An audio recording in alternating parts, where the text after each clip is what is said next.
तो उसी world cup होना था उसी दिन, सिलेक्शन तो मेरा नहीं हो पाया था। तो IPL आई थी 2007 में, उनको सिलेक्शन किया था। एक मैं ही लड़का था जिसका सिलेक्शन नहीं हुआ था वर्ल्ड कप में इतनी परफॉर्मेंस के बाद। भैया रिटायरमेंट का रीज़न आपका? रिटायरमेंट का रीज़न मुझे ये लगा कि यार अब मेरे को देख नहीं रहे सिलेक्टर्स वगैरह भी। और भैया आप अब दिल्ली से सारे एज ग्रुप खेले ऑलमोस्ट, अंडर 15, 17, 19। तो उस टाइम उन्होंने चांस दिया था, वीरू भैया ने सपोर्ट किया था कि भाई अच्छा लड़का है, इसको खिला लेते हैं। ओपनिंग में वीरेंद्र सहवाग जाते थे, साथ में डेविड वार्नर जाते थे। और अभी भी आप लेजेंड्स लीग भी खेल के आए हो, कैसा लगा आपको? बहुत अच्छे लेवल पर टूर्नामेंट हुआ है, काफ़ी मज़ा भी आया, काफ़ी अच्छा एक्सपीरियंस भी रहा। Remember this moment, Manjot, and he delivers with 100 in style.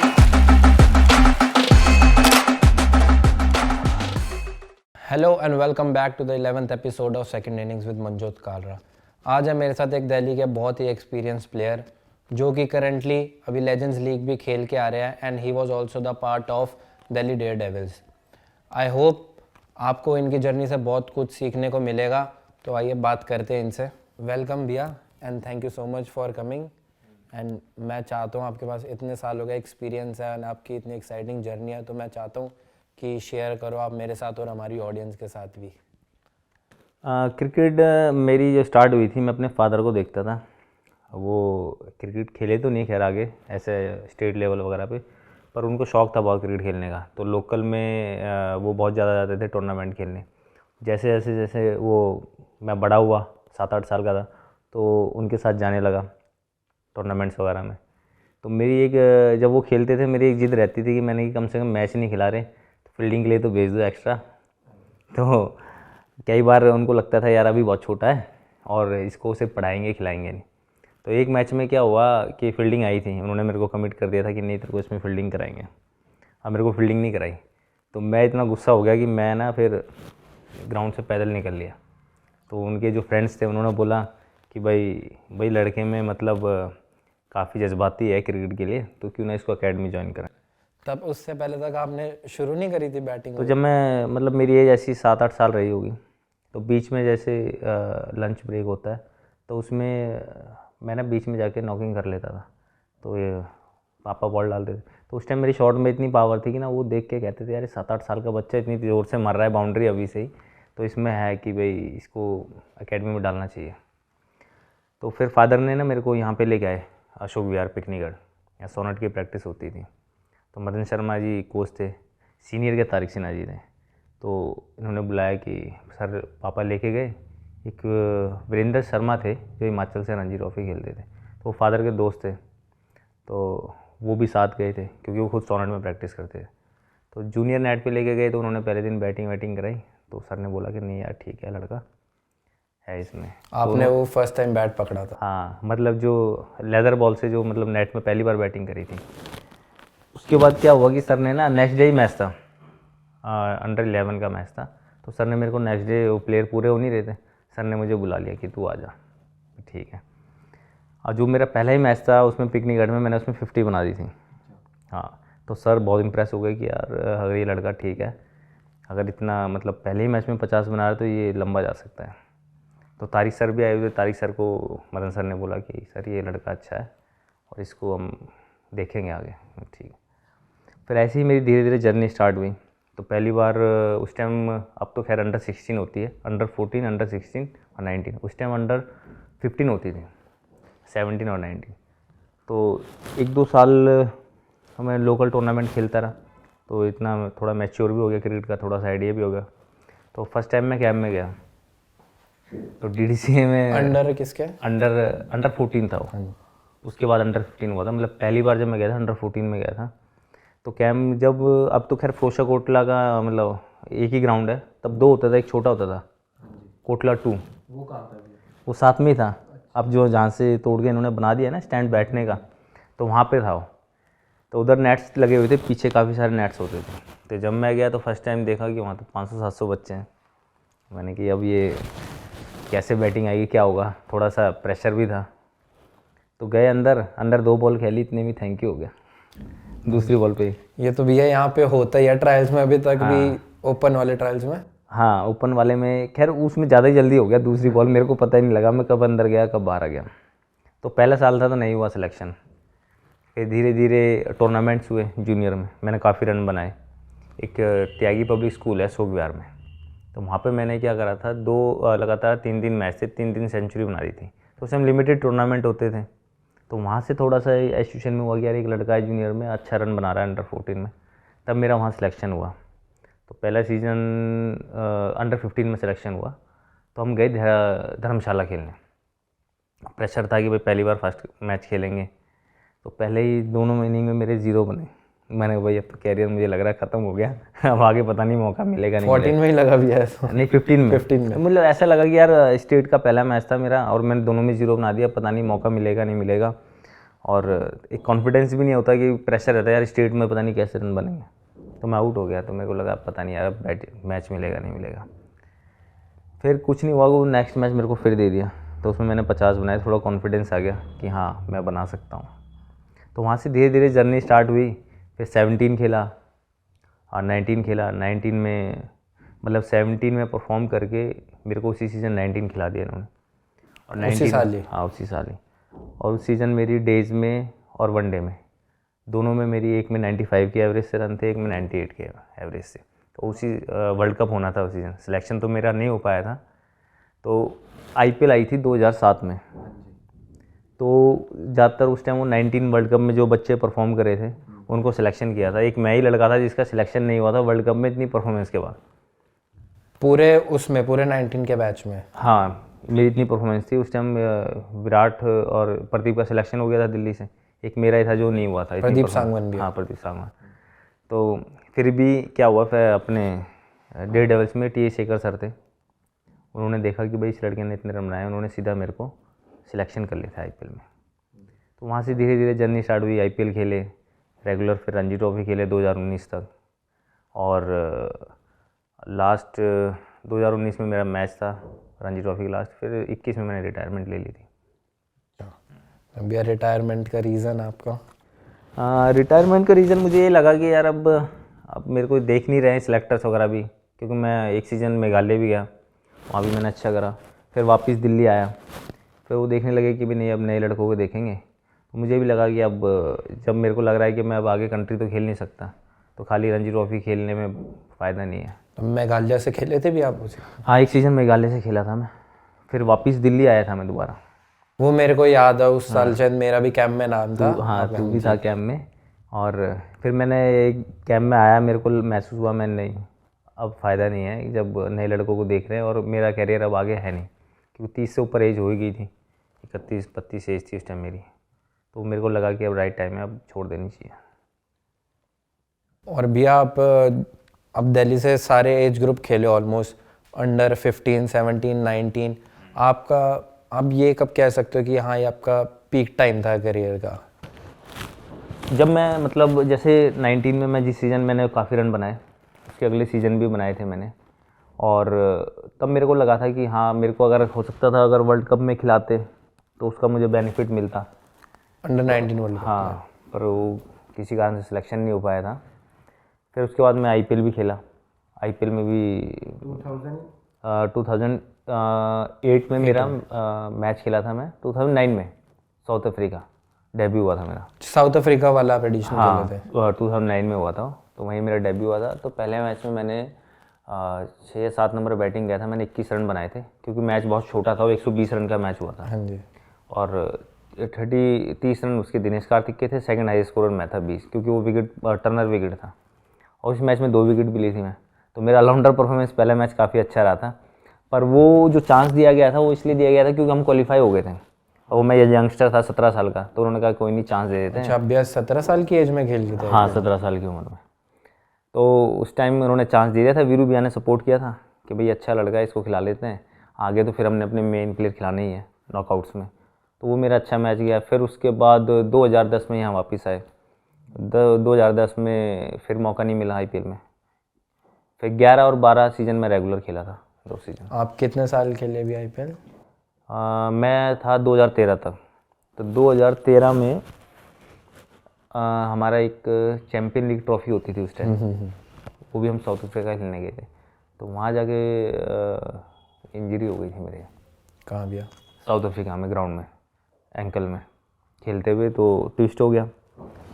तो मुझे उस टाइम आइडिया नहीं था कि भाई इंजरी, ऐसा लगा कि भाई हो गया है, महीने 1.5 महीने में ठीक हो जाएगा। तो वहाँ तो मैं खेल नहीं पाया, वापस आ गया। अब यहाँ आने के बाद क्या रहा कि मैंने ट्रीटमेंट भी कराया, उतना आइडिया नहीं था, तो थोड़ा सा भी ठीक लगता था तो दोबारा ग्राउंड में चला गया। वो फिर दोबारा ट्विस्ट हो गया क्योंकि कमज़ोर था पैर। इंजरी भी तंग तो काफ़ी करती है। हाँ, मेरे को कम से कम ये 1.5 साल या 2 साल लगे थे दोबारा ग्राउंड में आने में, प्रॉपर क्रिकेट खेलने में। तो 2013 तक मेरा कॉन्ट्रैक्ट था, उसके बाद फिर मेरा वहाँ कॉन्ट्रैक्ट कैंसिल हो गया था क्योंकि मैं इंजर्ड हो गया था। रिलीज़ कर दिया था या कॉन्ट्रैक्ट बेसिस नहीं, पे? कॉन्ट्रैक्ट था मेरा आगे भी। अच्छा, पहले कॉन्ट्रैक्ट होता था? पहले कॉन्ट्रैक्ट होता था। अब तो जैसे 1 साल का ही होता तो। नहीं, उस टाइम मेरा 14 तक कॉन्ट्रैक्ट था, 2 साल का, पर वो कैंसिल इसलिए हो गया क्योंकि उसमें ये था कि भाई अगर आप इंजर्ड होते हो तो फिर हम आपको मतलब कॉन्ट्रैक्ट कैंसिल कर देंगे। और भी अब आईपीएल में जब आप खेल रहे थे ऑलमोस्ट सारे, तब जो आज इतने ग्रेट प्लेयर्स हैं वो भी तब उस टाइम पे यंग थे। आप किन किन के साथ आपने ड्रेसिंग रूम शेयर किया था? जैसे उस टाइम जिस सीज़न मैं खेला वो मतलब मेरे को लगता है शायद उससे बड़ी टीम कभी बनी नहीं आईपीएल में आज तक। दिल्ली की सिर्फ या दिल्ली की वैसे नहीं, मैं overall? सारी टीमों को देखता हूँ क्योंकि ओपनिंग में वीरेंद्र सहवाग जाते थे, साथ में डेविड वार्नर जाते थे, 1 डाउन महिला जयवर्धने थे, 2nd डाउन केविन पीटरसन जाते थे, 5वें नंबर पे रॉस टेलर, 6ठे नंबर पे नमन ओझा, फिर 7वें नंबर पे मैं बैटिंग करने जाता था। फिर नीचे से स्टार्ट करोगे तो बॉलिंग में अपने पास अमित मिश्रा था, मॉर्ने मॉर्कल था, इरफान पठान। तो मतलब अगर देखा जाए तो इसमें 5 या 6 प्लेयर तो ऐसे थे जो अपने उस टाइम करंट में इंटरनेशनल कैप्टन थे। Mahela Jayawardene, David Warner, Virender Sehwag, Kevin Pietersen, Ross Taylor, ये 5 अपने कंट्री के कैप्टन थे। तो मुझे नहीं लगता इससे बड़ी टीम कभी रही होगी आईपीएल में अभी तक। अब जैसे हमारी दिल्ली टीम जो थी आईपीएल में, वो मेरे को नहीं लगता उससे बड़ी कभी टीम रही है आज तक आईपीएल में, क्योंकि आप ऊपर से देखोगे तो वीरेंद्र सहवाग कैप्टन थे इंडिया के, और डेविड वार्नर ऑस्ट्रेलिया के, महिला जयवर्धने श्रीलंका के, केविन पीटरसन इंग्लैंड के, फिर आपके रॉस टेलर न्यूजीलैंड के। तो आपकी एक टीम में अगर 5 कप्तान खेल रहे हैं तो उससे बड़ी टीम मुझे लगता नहीं कोई रही होगी। बिल्कुल सही बात है भैया। और आगे जाके उन्होंने तब आई गेस उनका भी वो पीक टाइम था, उनका पीक टाइम था उस टाइम वो सबसे ज़्यादा। और दिल्ली की आई गेस वो सबसे स्ट्रॉन्गेस्ट टीम होगी अभी। हाँ, वो अभी तक उसको कोई बीट कर नहीं पाया है क्योंकि वो 2011 और 12 2 सीज़न थे जो हम सेमीफाइनल खेले थे। सेमीफाइनल भी वो खेले थे जब हम अपने उसमें टॉप करे थे, नंबर 1 पे थे। हार्ड लक हो गया था कि हम सेमीफाइनल हार गए थे, पर उससे बढ़िया टीम में खेल नहीं रही और दिल्ली क्वालिफाई भी नहीं करी थी उससे मतलब उसके बाद काफ़ी साल होता। हाँ जी, उसके बाद तो बहुत मैं 3-4 साल तक क्वालिफाई भी नहीं कर पाई थी। एक सीजन जिसमें मैं था तो हाँ, फिर वो भी उसमें था एक क्वालिफाई सीजन। करे थे। अच्छा, कौन से सीज़न की बात है वो?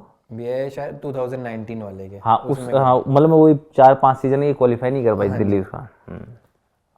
और भैया आपने जो अभी तक इतनी क्रिकेट खेली है उसमें से आपके डोमेस्टिक, ठीक है, और एक आईपीएल में मेमोरेबल इनिंग कौन सी थी? पहले डोमेस्टिक की बता। डोमेस्टिक की है तो डोमेस्टिक की हमारा मैच चल रहा था यहाँ पर फिरोजशाह कोटला में, इंपॉर्टेंट मैच था हमारे क्वालिफाई के लिए, गुजरात से जीतना था। उस मैच में आशीष भैया भी खेल रहे थे, शिखर भी थे, मिथुन भैया भी खेल रहे थे, रजत भाटिया भी था, तो काफ़ी बड़ी टीम थी। तो उसमें ऊपर क्या हुआ कि हमारे ऊपर के तीनों बैट्समैन आउट हो गए थे, और साथ में शिखर ओपन गया था, वो खेल रहा था। तो शिखर के साथ मेरी जो पार्टनरशिप हुई थी तो वो हम उसी वजह से मैच जीत पाए थे। शिखर ने उस मैच में 120 बनाए थे 120, और मैंने 150 नॉट आउट बनाया था साथ में।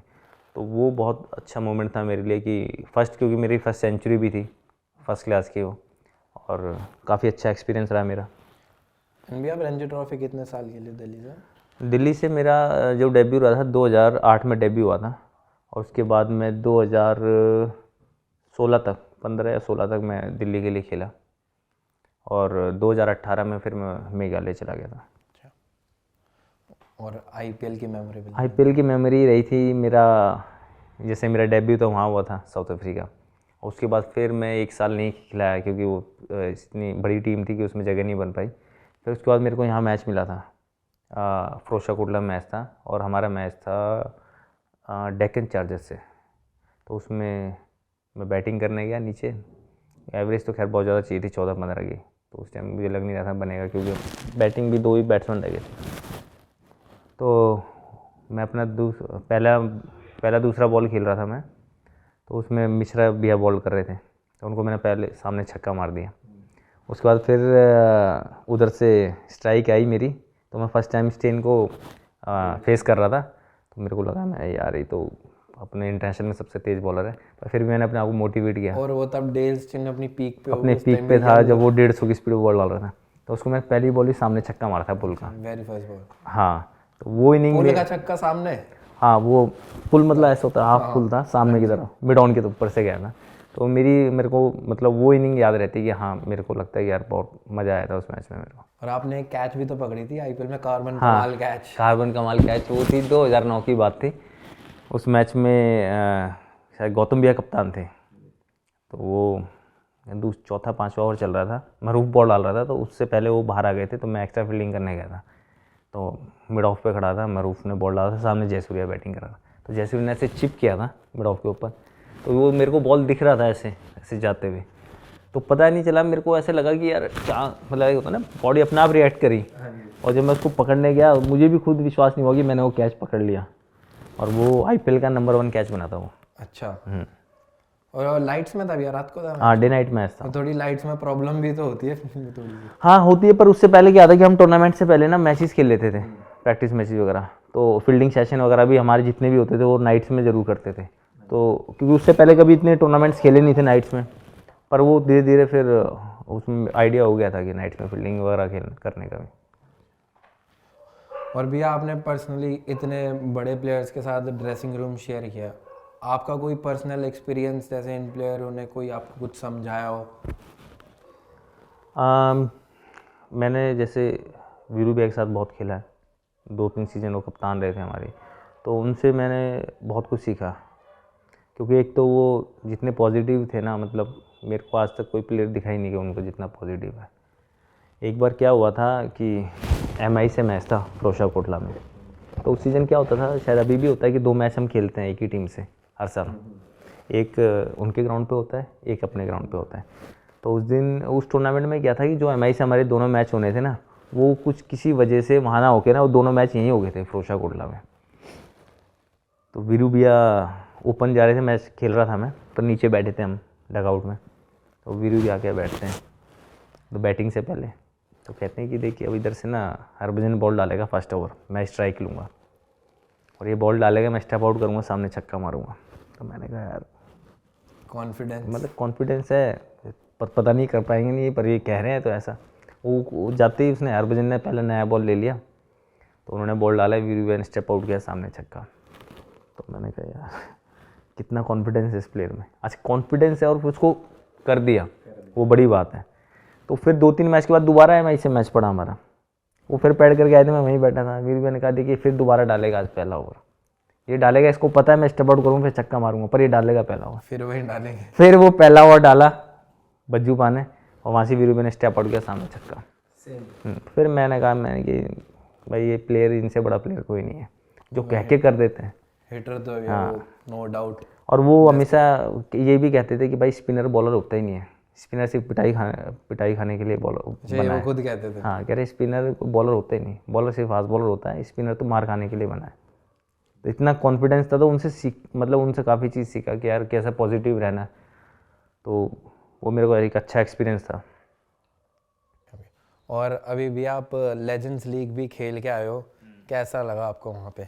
हाँ, काफ़ी फर्स्ट टाइम ऐसी लीग खेले ना भी यार, के बाद आप मतलब IPL के बाद ये लेजेंड लीग, तो आपने सोचा था क्या कभी खेलोगे? नहीं, इतना पता नहीं था कि भाई इसके बाद जैसे IPL के लेवल पे वो लीग कराई है, क्योंकि ज़्यादातर सारे कंट्री प्लेयर या retire IPL player, Ranji trophy player खेले हैं उसमें, और मैं फ़र्स्ट टाइम ही खेला हूँ, क्योंकि सेकंड सीज़न था लेजेंड लीग का, क्योंकि उससे पहले मैंने रिटायरमेंट ली थी, तो इस साल मैं खेला हूँ। तो बहुत अच्छे लेवल पर टूर्नामेंट हुआ है, काफ़ी मज़ा भी आया, काफ़ी अच्छा एक्सपीरियंस भी रहा।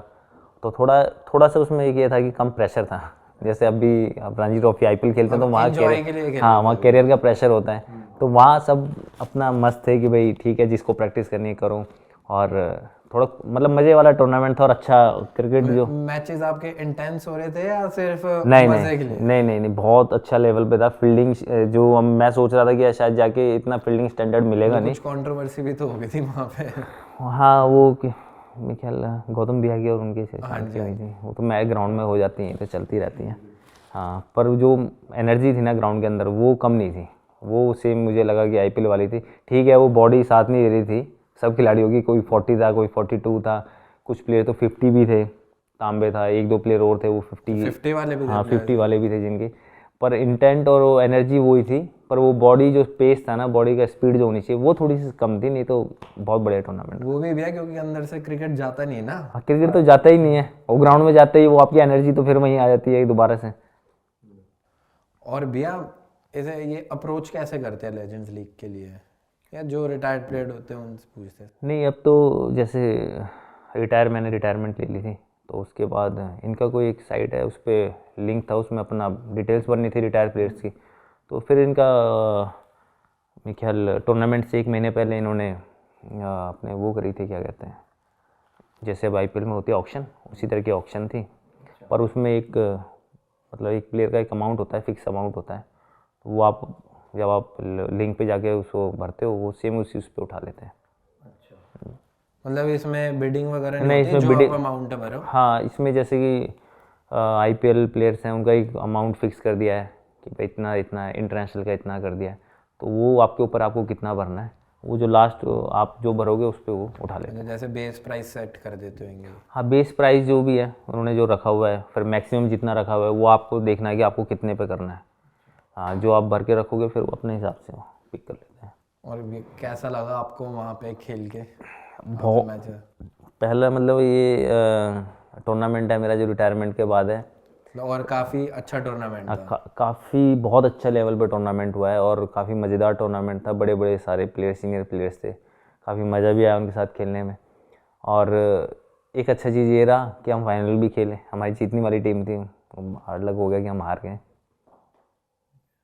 और भैया अभी तक जितनी भी आप क्रिकेट खेले, इसमें आप मतलब आप कह सकते हैं ना, एक सपोर्ट सिस्टम आपको सबसे ज़्यादा बैक किसने किया, इसका आप कह सकते हो करियर में हाँ बहुत बड़ा हाथ था, किसी प्लेयर का, फैमिली का?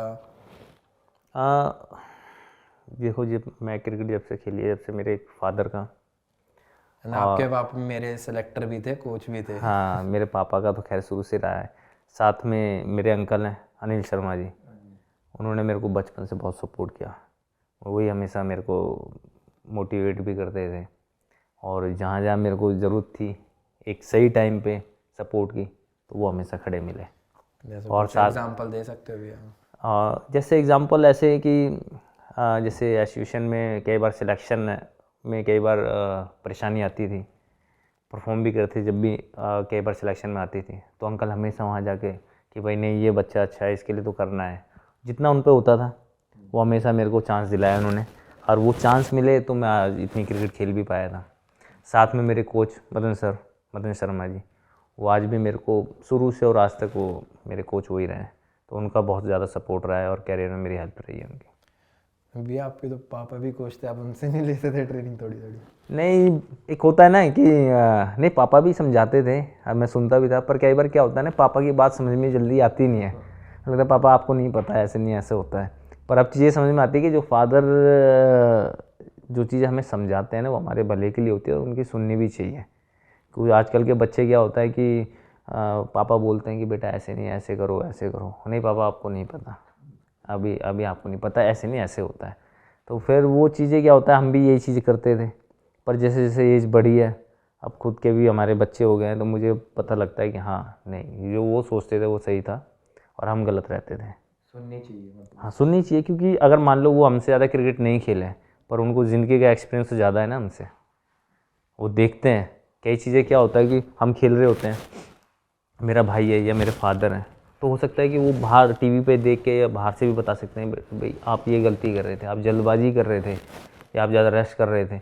और हम कहें नहीं, आपको तो पता ही नहीं है, आपको क्या पता क्रिकेट कैसे खेलते हैं। मतलब आपको भी अब वो चीज़ें अब बाद में बड़े होकर समझ हाँ, समझ में आती है। हमें आनी अभी आगे जाके। हाँ, वो या तो फिर एज के साथ आ जाती है, नहीं तो अगर कोई बच्चा समझदार होगा तो वो जल्दी सीख जाता है कि नहीं, जो कह रहे हैं ठीक है। अगर हो सकता है ये देख के इनको ज़्यादा पता लग रहा हो, तो उनकी भी सुननी चाहिए। ऐसा नहीं है कि ज़रूर कोई क्रिकेट खेला है तो वो ही आपको बता सकता है, वो देख के भी बता सकता है कि नहीं यार, आप थोड़ा सा यहाँ जल्दी कर रहे थे, थोड़ा और वेट करते, या आपका बैट यहाँ से आ रहा है, तो वो भी बता सकता है, तो उसकी भी सुननी चाहिए कितनी ठीक है।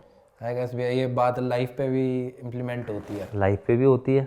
अब जैसे मेरे बच्चे हैं छोटे, अब मैं उनको कोई चीज़ समझाता हूँ तो कई बार वो कहते हैं नहीं पापा नहीं ऐसे होता है। तो मुझे वो टाइम याद आता है यार, जैसे हमारे पापा कहते थे या मम्मी कहती थी, और उससे हम ना ये सोचते थे यार क्यों मेरी लाइफ मेरे को परेशान कर रहे हैं, मेरे को इसमें मज़ा आ रहा है, ऐसे नहीं करने दे रहे, मेरे को ये चाहिए या मेरे को ये करना है। फिर आप डांटते नहीं? नहीं डांटते भी हैं, पर जो बच्चा है वो प्यार से ही समझता है, डांटने से नहीं समझेगा।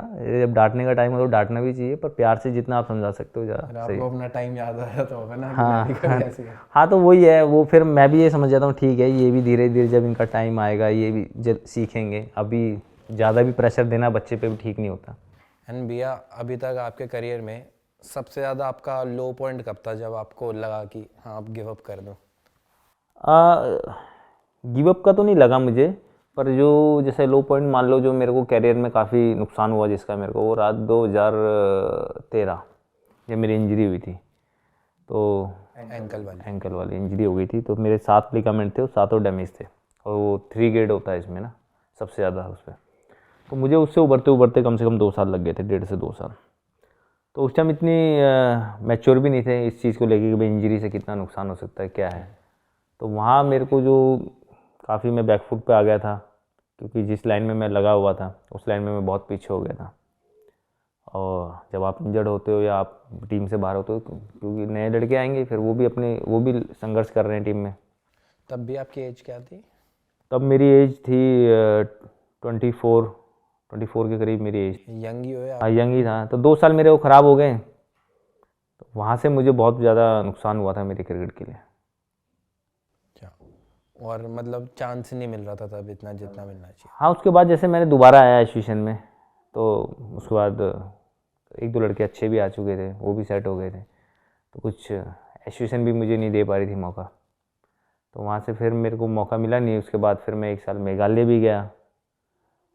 फिर मतलब मेरे को लगा कि यार अब आगे दोबारा मैं दिल्ली भी आया था खेलने के लिए। मैंने कि मुझे जब लगा कि यार वहाँ से तो मेरा है नहीं आगे मैं खेल सकता हूँ, तो फिर मैं दोबारा दिल्ली आया। 1 साल मैंने कोशिश भी करी, फिर सिलेक्टर्स मेरी तरफ देख ही नहीं रहे थे। तो फिर मैंने को लगा कि यार अब जब मेरे को अगर मैं स्टेट के लिए नहीं खेल सकता और मेरा टारगेट था इंडिया खेलना, तो इंडिया जो मैं खेल ही नहीं पाया कभी, तो वहाँ मेरे को थोड़ा सा लगा कि यार अब छोड़ देना चाहिए मेरे को। और भैया मेघालय से आप सारे मैचेस खेले थे? हाँ, मेघालय से मैं फर्स्ट क्लास भी खेला था और वनडे अपने जो परफॉर्मेंस वहाँ पे? हाँ, परफॉर्मेंस अच्छी रही थी मेरी।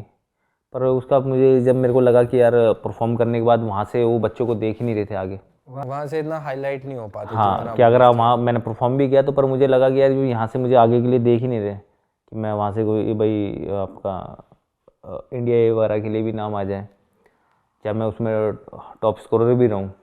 मैं नंबर 3 पे था शायद उस टाइम इंडिया में जब मैं वहाँ से खेला था। और अपने मैचेस भी अच्छी टीमों से हुए थे, उत्तराखंड से भी हुए थे, शायद एक दिल्ली से भी मैच हुआ था, और विदर्भ से भी खेले थे, हिमाचल से भी खेले थे हम मैचेस, बड़ी बड़ी टीमों से खेले थे।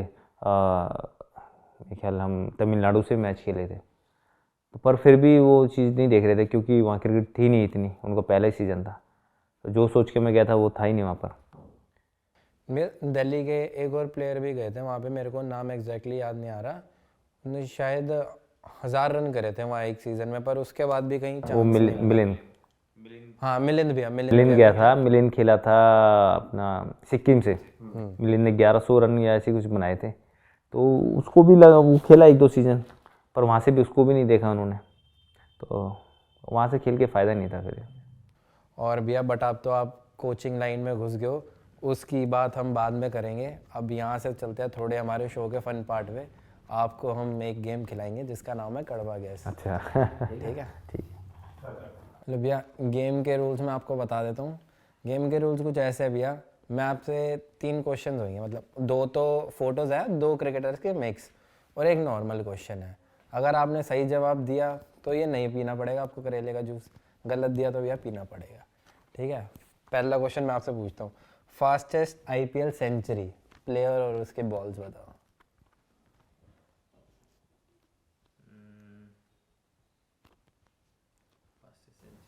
सुरेश रैना। नहीं भैया। तो बॉस का तो ख़त्म ही हो गया फिर। हाँ भैया फिर पी लो, मैं आपको अच्छा अच्छा, पीना पड़ेगा। बिल्कुल भैया।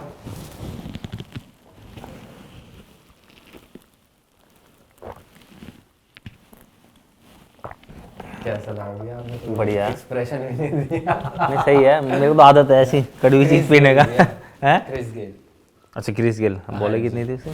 30 या 31 थी, 31। और भी अब आपको ना फोटो दिखाने जा रहे हैं, दो क्रिकेटर्स के मिक्स फोटो है, आपको वो गैस करनी है। ये फोटो देख लो, ये पहली, हाँ देख लिया। बताओ कौन कौन है। ये मुरली विजय और धोनी। हाँ जी भैया, एकदम ठीक है। सही है। हाँ जी। अब ये कौन पिएगा? मंजूर को पीना चाहिए। चलो भैया आप कहते हो, मैं पी लेता हूँ। नहीं नहीं, पीना पड़ेगा भाई, अब जब भी गेम में मजा आएगा।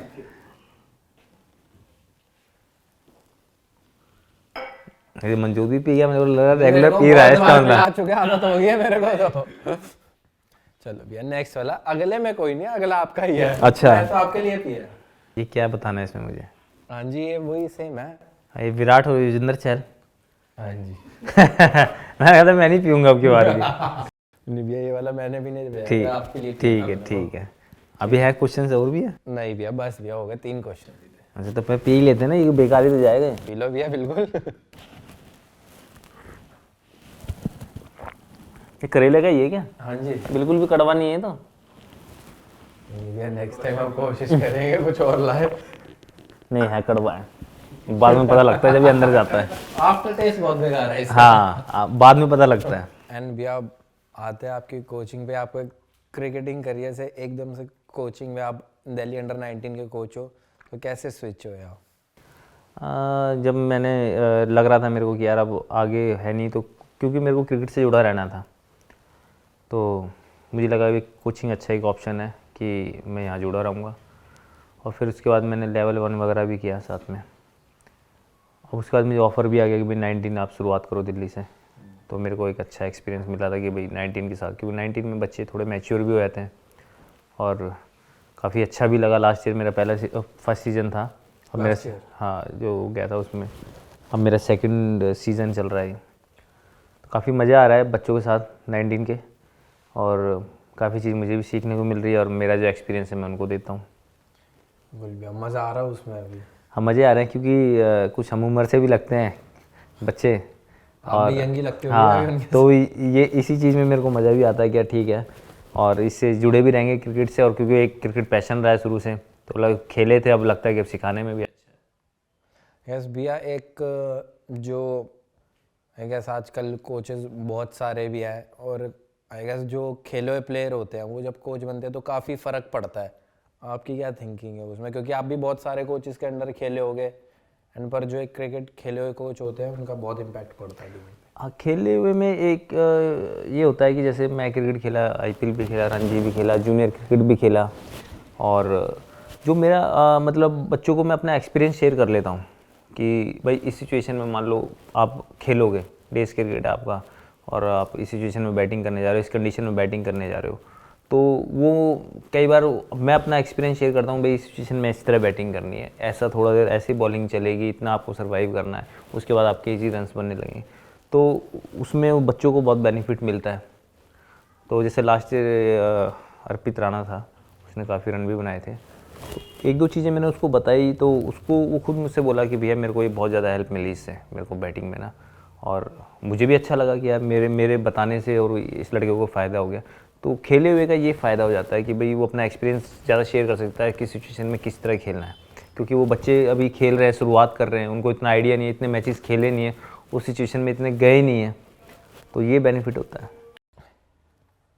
और भैया क्योंकि ईजी इसलिए होता है क्योंकि आप इस सिचुएशन से निकल के आए हुए हो, कहीं ना कहीं ये चीज़ हेल्प करती है। और मैं चाहता भैया थोड़ा बताओ भी, कुछ यंग बच्चे जो भी खेल रहे हैं, मतलब आपके पास इतने साल का एक्सपीरियंस है, तो उनको क्या करना चाहिए ऐसा? मुझे ये लगता है कि ज़्यादा से अभी जैसे हमारे टाइम में क्या था कि हम इतना क्रिकेट खेलते थे कि भाई ग्राउंड के अंदर ज़्यादा था कि भाई फील्डिंग भी करते थे साथ में, क्योंकि उस टाइम कंपटीशन इतना था, मैचेस जल्दी मिलते नहीं थे। अब क्रिकेट इतनी ज़्यादा हो गई है कि रोज़ आपके आज यहाँ मैच खेल रहे हो, आप कल कहीं खेल रहे हो, परसों कहीं और मैच है, तो उसकी वजह से क्या होता है कि ना कहीं आप फील्डिंग प्रैक्टिस नहीं कर पाते, और साथ में आप प्रैक्टिस भी नेट्स भी कम करते हो, मैचेस ज़्यादा खेल रहे हो, तो इसलिए मैं जो यंगस्टर्स हैं उनको साथ में ये कहना चाहता हूँ कि थोड़ा सा अपना समय निकाल के फील्डिंग सेशन ज़रूर करें, फिटनेस पे ज़्यादा काम करें, क्योंकि जब अगर आप फिट होंगे जब ही ज़्यादा से ज़्यादा मैच खेल पाओगे। क्योंकि अब जितने मैचेस ज़्यादा खेल रहे हो, देख रहे हो इंजरीज भी ज़्यादा होने लग गई हैं, तो साथ में आपको फिटनेस भी रखना पड़ेगा। क्योंकि फिटनेस का तो अब तेरे को भी पता है, मेरे को भी पता है, एक बार आप अनफिट हो जाते हो तो आप कहाँ से कहाँ पहुँच जाते हो। फिर वहाँ आने के लिए आपको फिर लड़ाई लड़नी होती है, और फिर कई बार आप इतना पीछे हो जाते हो कि फिर आपका कहीं ना कहीं कैरियर स्पॉइल हो जाता है पूरा। ना कोई जगह ले। हाँ, क्योंकि फिर आप इतनी भीड़ में आपको फिर दोबारा वहीं आना, दोबारा ABCD से स्टार्ट करना, और इस टाइम इतनी क्रिकेट में कंपटीशन इतना हो चुका है कि आप चांस नहीं ले सकते बिल्कुल। तो इसलिए आप सबसे ज़्यादा अपनी फिटनेस और फील्डिंग पे जरूर काम करें। और भी आप बच्चों के साथ ग्राउंड पे कैसे रहते हो, स्ट्रिक्ट या एकदम नहीं नहीं, मैं चिल रहता हूँ बिल्कुल। बस हाँ, ये चीज़ है कि भाई डिसिप्लिन रहना बहुत ज़रूरी है। आपका डिसिप्लिन बाहर भी दिखना चाहिए, ग्राउंड के अंदर भी दिखना चाहिए। डिसिप्लिन से मतलब ये होता है कि भाई आप ग्राउंड में आ रहे हो, आप टाइम पे आ रहे हो, आप ग्राउंड के बाहर हो, आप बदतमीज़ी नहीं करोगे। जैसे क्या होता है कि बच्चे क्या होता है गाली गलौज वगैरह ये करते हैं, तो वो चीज़ें नहीं होनी चाहिए। और नहीं तो आप इन्जॉय करो, ग्राउंड के अंदर भी इन्जॉय करो। जब तक आप क्रिकेट जब भी अच्छी खेल सकते हो जब आप इन्जॉय कर पाओगे। और मैं किसी को ऊपर प्रेशर दे दूँ और मैं उसको एकदम दबा के रखूँ तो वो कभी अपनी 100% दे ही नहीं सकता। तो मेरे को तो उसको पूरा सपोर्ट करना पड़ेगा, उसे मोटिवेट करना पड़ेगा। तो इसलिए मैं चिल रहता हूँ, क्योंकि मैं सिचुएशन में खेला हूँ और मुझे पता है कि जब मैं मैच खेलता था तो मैं क्या उम्मीद करता था कोच से कि मुझे आके एक बार जरा कंधे पे हाथ रख दे, थोड़ा हंस के 2 बात बोल दे। तो उससे क्या होता है कि कहीं ना कहीं कॉन्फिडेंस बढ़ जाता है। और वहीं मैं उसको थोड़ा सा आगे प्रेशर दूंगा, नहीं नहीं यार ये तो करना है, कम ऑन, ये वो, और कैच छूट गया और मैं उसको धमका रहा हूँ, वो तो वापस आ ही नहीं सकता ना। तो ज़्यादा अच्छा ऑप्शन है कि उसको कॉन्फिडेंस दिया जाए। मतलब जो चीज़ आप एक्सपेक्ट करते थे उस टाइम पे अब हाँ, आप वो उन्हें दे रहे हो। हाँ, जो मैंने फील किया और जो हर खिलाड़ी करता भी है कि यार मेरे को चीज़ आए और मेरे को कॉन्फिडेंस दे, जब मैं थोड़ा नीचे हूँ, जब आके मुझे और उठाने की कोशिश करें। तो वही चीज़ मैं कोशिश करता हूँ कि मैं ज़्यादा से ज़्यादा प्लेयर्स को मोटिवेट कर सकूँ। ठीक है भैया, थैंक यू। और जा तो भैया यहाँ से अब हमारे शो के लास्ट सेगमेंट पे आएंगे जिसका नाम है सुपर ओवर। मतलब बेसिकली एक रैपिड फायर है, आपसे 6 क्वेश्चन पूछेंगे, आपको एक वर्ड में आंसर करना है। अच्छा, मतलब 6 क्वेश्चन का 6 क्वेश्चन है अलग अलग, आपको एक वर्ड में आंसर। तो भैया ये शुरू करते हैं हम सुपर ओवर। क्वेश्चन है आपके आइडल। वीरेंद्र सहवाग। और टी और coffee. T. Alternative career. Coaching. हाँ वो आपने चूज कर लिया। और भैया ब्रेटली और शोएब अख्तर। शोएब अख्तर। और भैया current favourite batsman. Current favourite batsman Virat Kohli. और बेस्ट कैप्टन जिनके अंडर आप खेले हो। गौतम गंभीर। थैंक यू भैया इसके लिए। और मैं चाहता हूँ भैया आप कुछ हमारे यंग ऑडियंस को बताएं जिन्होंने अभी क्रिकेट शुरू नहीं करी है, खेलना चाहते हैं, वो कैसे कोच के अंडर कोचिंग करे, या थोड़ी सी टिप्स उनके लिए। हाँ, जैसे अभी ना मैं यंगस्टर्स जो है ना जो क्रिकेट स्टार्ट करना चाहते हैं उनको सिर्फ एक चीज़ बोलता हूँ कि आप सोशल मीडिया पे आजकल देखते हो कि हर कोई ज्ञान दे रहा है क्रिकेट का, और जितने बड़े प्लेयर निकले हैं ये सिर्फ ग्राउंड में जाके बने हैं। चाहे सहवाग है, चाहे सचिन तेंदुलकर है, चाहे धोनी है, जितने भी इंटरनेशनल खिलाड़ी रहे, जैसे कपिल देव है, इन्होंने सिर्फ ग्राउंड पे मेहनत करी है। आप ग्राउंड पे जाओ और अच्छे कोच चूज़ करो जो आपको अच्छा गाइडेंस कर सके। ऐसे नहीं कि अब इतनी एकेडमीज हो गई आप कहीं भी जा रहे हो, क्योंकि आपका अच्छा गाइडेंस करने वाला होगा जब भी आप अच्छा कैरियर बना सकते हैं। बस, थैंक यू। थैंक यू भैया, thank you so much for coming भैया। Thank you. आई होप आपको इनकी जर्नी से बहुत कुछ सीखने को मिला होगा। ऐसी और एक्साइटिंग जर्नीज़ के लिए second innings with Manjot Kalra पे ऐसे ही प्यार बरसाते रहिए और लाइक शेयर और सब्सक्राइब करें।